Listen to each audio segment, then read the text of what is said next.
Welcome to Magic Moonlog. I am your host, Dawn Marie Franzen, and this is a weekly series looking at the astrological forecast. So sit back and relax, and let's see what the moon and stars will bring us.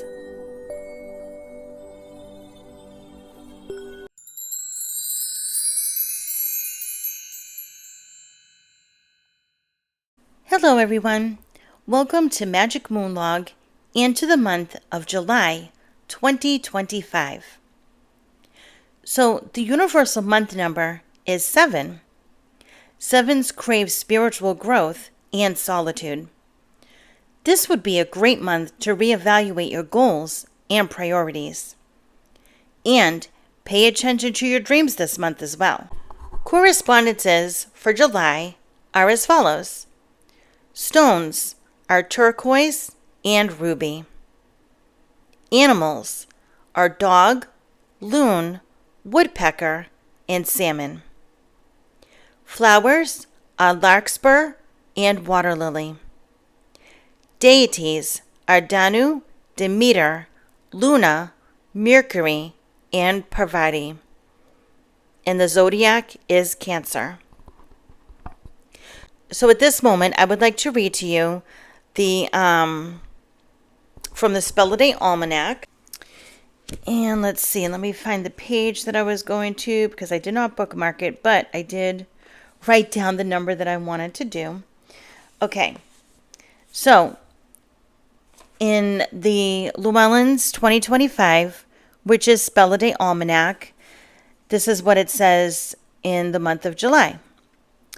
In 46 BCE, when Julius Caesar decided to reform the Roman lunar calendar, the names of the months were numbers.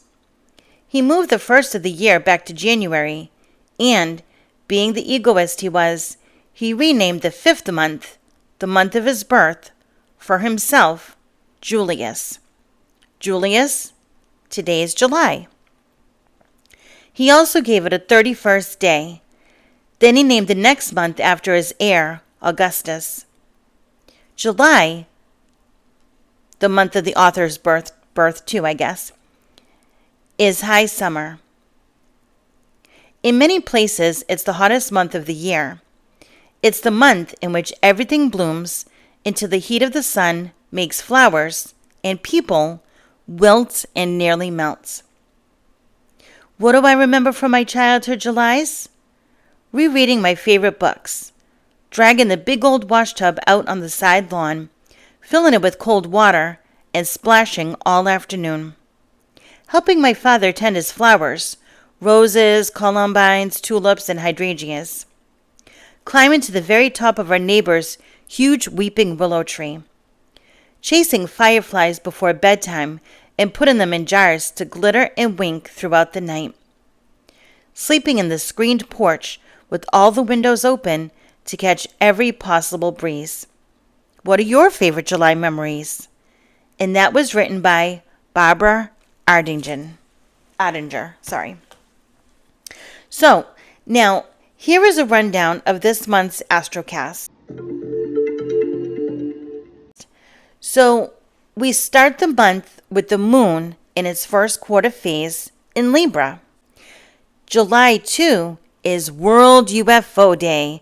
So, yeah, if you're into UFOs and aliens and things like that, this is a great month to revisit all that stuff, read some books on it, watch some movies, maybe take your telescope out and watch the night sky.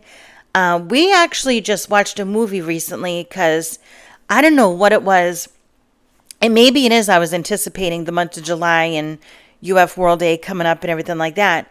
But I really wanted to watch a movie on aliens, and I wanted to watch something that I had never seen before, because some of my favorite alien movies, Close Encounters of the Third Kind, of course.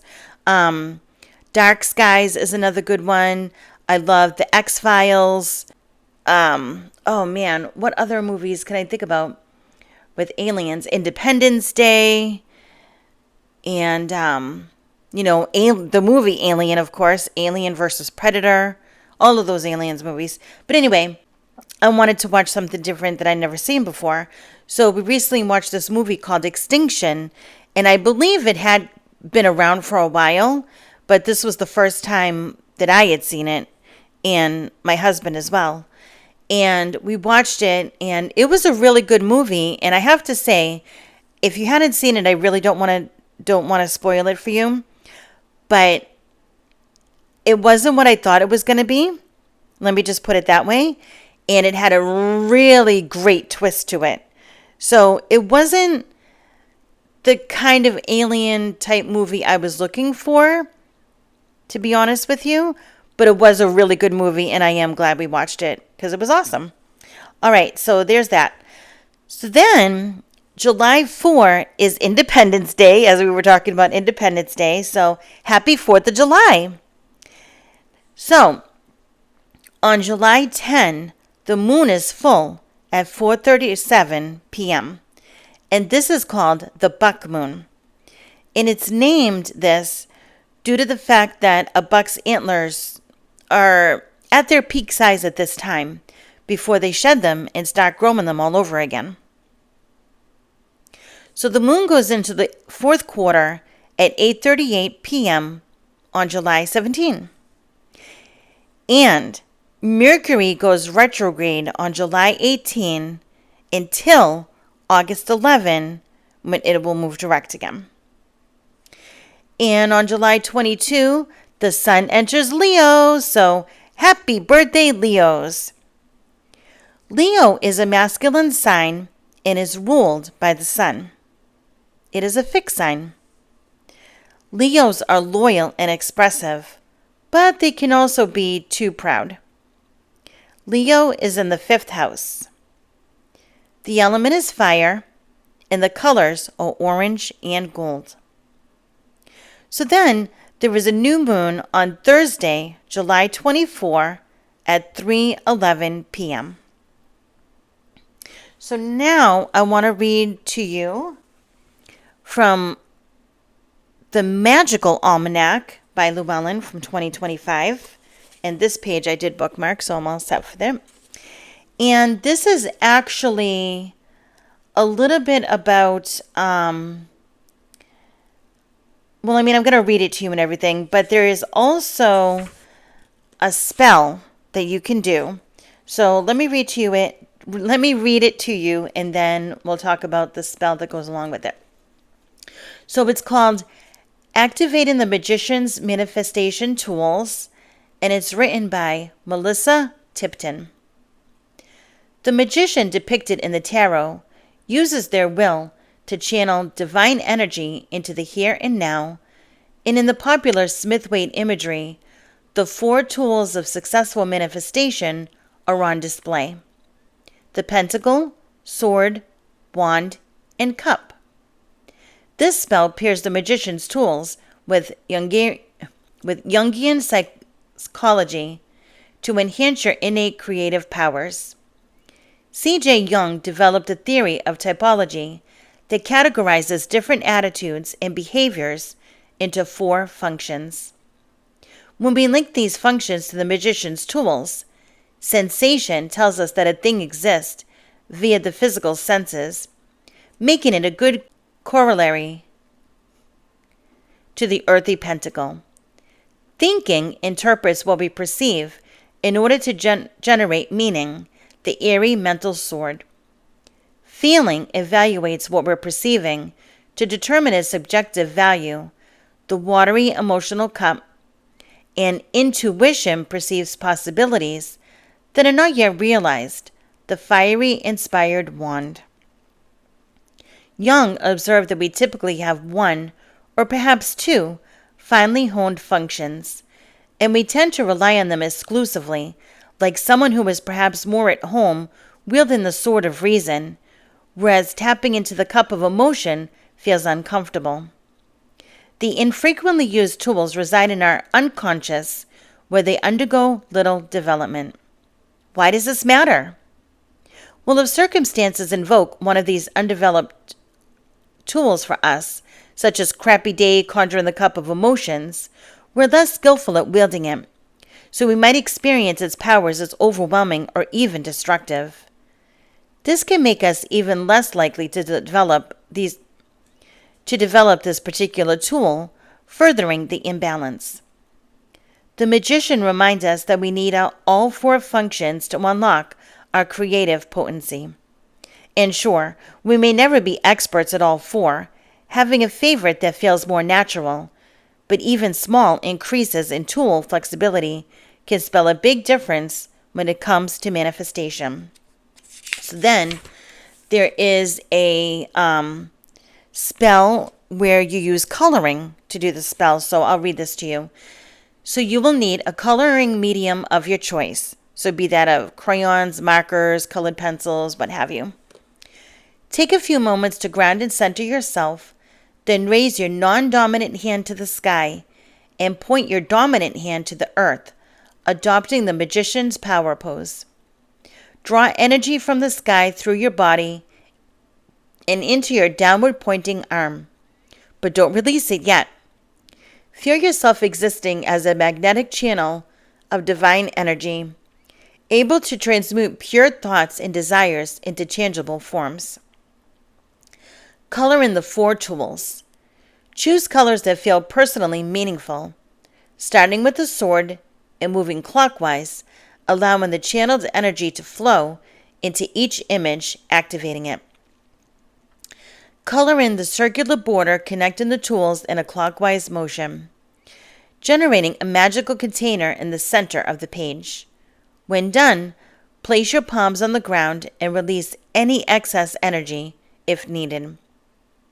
Moving forward, you can place your manifestation goals within this container, be they in the form of worded intentions, written directly on the page or on slips of paper, photos, drawings, or physical objects. Then, be on the lookout for cosmic nudges in the form of synchronicities, dreams, quotes, and the like that point you toward using the 4 functions effectively to manifest your goal.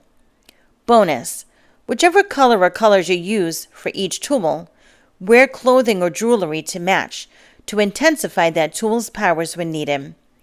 And so there is a picture to color in the Magical Almanac, which is why you're probably a little confused as to what I was talking about, the different things to color. So what I'm going to do is I will take a picture of this and I will post it on the Witch Magic Facebook page. And if you want, you can go ahead and download it and print it out, and you'll be able to color it just like it says on the page.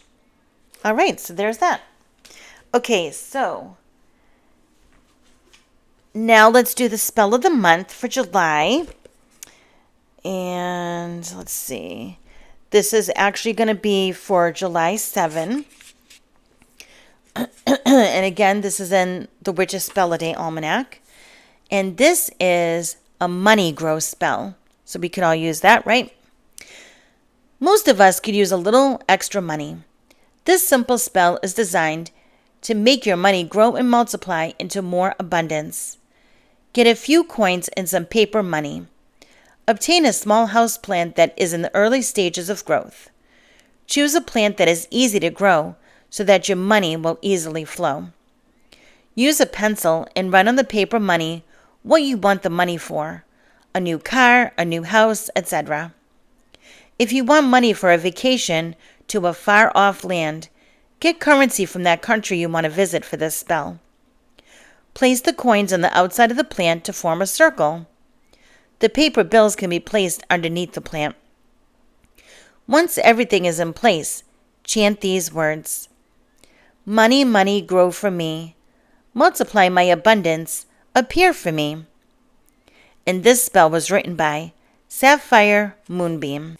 And of course, I will post that on the Facebook page as well. All right, now it's time to pull a rune out of the bag. So let's see. As I am feeling through the bag of runes, think about the month of July. Think about, it's the season of Leo. It is the 4th of July. World UFO Day. We've got the buck full moon. And think about what else that you might want to accomplish in July. And let's see if we can get the runes to talk to us and give us some guidance for the month. All right, so I have pulled the rune of Ingus, so let's find the page. And I'll read it to you. And this rune also means fertility and new beginnings. This rune is akin to the moon, the intuitive part of our nature, with its urge toward harmonizing and adjusting in the sphere of personal relationships.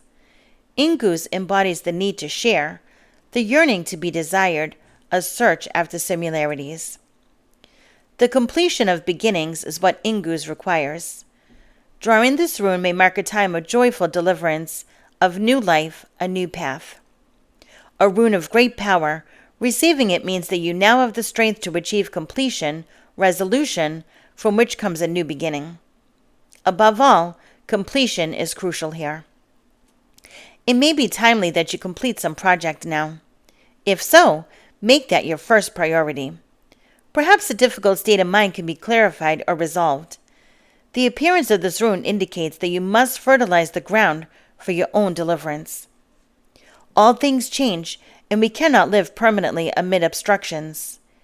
Ingus signals your emergence from a closed chrysalis state. As you resolve and clear away the old, you will experience a release from tension and uncertainty. You may be required to free yourself from a rut, habit, or relationship, from some deep cultural or behavioral pattern, some activity that was quite proper to the self you were leaving behind. The time of birth is always a critical one. Movement can involve danger, and yet movement that is timely leads out of danger. The time has come to enter the delivery room. Another of the cycle runes, Ingus, counsels preparation. Being centered and grounded, freeing yourself from all unwanted influences, and seeing the humor, you are indeed prepared to open to the will of heaven and await your deliverance with calm certainty. So there is that. All right. That is all I have for you today. So be sure to like the Facebook page and come join the new Magical Witches Facebook group so that you can start conversations as well. And it is a private group, so don't worry about that. If you like these episodes, I would appreciate it if you could take a moment to give me a 5-star rating and review on Apple or Spotify, as well as liking, sharing, and subscribing to the YouTube channel. Thank you so much for tuning in, and have a very magical month. If you like this episode or show, please consider going over to Apple or Spotify to give me a rating and review. It will really help with the algorithm of the show. Share with your friends, and follow me at Witch Magick on Instagram. You can also join us on the Witch Magick Facebook group. If you would like to support the show even more, you could check out my Patreon and Ko-fi pages and join the tier of your choosing and budget for extra perks, as well as helping me maybe get a cup of tea. Thanks, everyone.